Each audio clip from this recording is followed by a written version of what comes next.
Shunaqa naqshli yaltirab turadigan kelinlik salon fatasi 50 ming so'mdan kam xarajat qilib o'zim tikdim desam ishonasizmi? Unda ketdik. Agar siz yangi bo'lsangiz, bu kelin salon fatasini bichilishini ham bundan oldingi videoda qo'ygandim. Bugun esa sizlar bilan o'tgan safar bichgan fatamizni bezalishini ko'ramiz. Buning uchun bizga 3 ta narsa kerak bo'ladi. Shunaqa biser, plakcha va mana shunaqa kichkina xrustallardan. Shu uchalasini olamiz. Buni narxlari va qancha ketishi ham profilimda qo'yilgan. Mayda ishni yanada osonlashtirish uchun qo'limizga shunaqa skotch yoki leykoplasterni olib barmog'imizga yopishtirib olamiz va shunaqa naqshlarni tikishni o'rganamiz. Endi mayda biserning ichiga qo'limizga skotchni botirib olamiz va ko'ryapsizlar, xrustallarning o'zi yopishib chiqadi, ya'ni ishimizni yanada osonlashtiradi. Keyin xrustallarni kattasiga botirib olamiz. Endi eng e'tibor beriladigan joyi mana shu videoda ko'rsatilgandek ketma-ketlikda terib olamiz. Ya'ni birinchi plakchani, keyin 4 ta biser, o'rtasiga katta xrustal va yana 4 ta biser. Va birinchi bo'lib fatani qirqilgan joylariga mana shuni tekis qilib biserlarni tikib chiqamiz. Aytgancha hamma viloyatda sheva har xil bo'lgani uchun Navoiy viloyatida kelin salon fatasi deyiladi. Ayrim viloyatlarda esa sari ham deyilar ekan. Shu uchun fata desam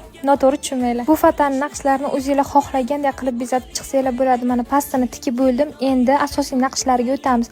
Mana shu ketma-ketlikda naqshini o'zingizlar yaratasizlar xohlaganda. Men o'zim naqshini birinchi daftarga chizib oldim xayolan.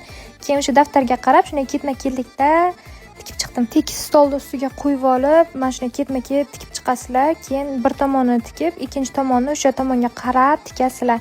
Ya'ni chizib bo'lmayganda bu fatan ustiga. Undan ko'ra tayyorini olsak bo'ladi-ku, nima qilamiz o'zimiz ovora qilib deysizlar. Hamma o'zi xohlaganicha qilsa bo'ladi. Kimdir sotib olishni afzal ko'radi, kimdir o'zi mehr berib tikishni afzal ko'radi. Men o'zim mehr berib tikkanim o'zimga juda ham qadrli bo'ldi. Endi sarf hisob qilamiz. Esinglarda bo'lsa videom boshida mana shu idishchalar tuyula turganda, endi mana shu biser qolgani shu va plakchani ham qolgani shu bo'ldi. Demak, sarf hisobim bo'yicha 50 mingdan kam summaga mana shu fata tushdi. Lekin mehnati bor qizlar. Agar sizlarga shu fatani bichilishi qiziq bo'lsa, profilimga qo'yib qo'yganman. Ko'rib, bichib o'zingizga taxlasangiz bo'ladi. Aytgancha menga obuna bo'lishni unutmang, chunki shunaqangi foydali videolarni o'tkazib yuborishingiz mumkin. Agar sizlarga pachkasi 10 mingdan sotiladigan biser magazinning arzon profili kerak bo'lsa, profil deb kommentariyaga yozib keting, tashlab beraman.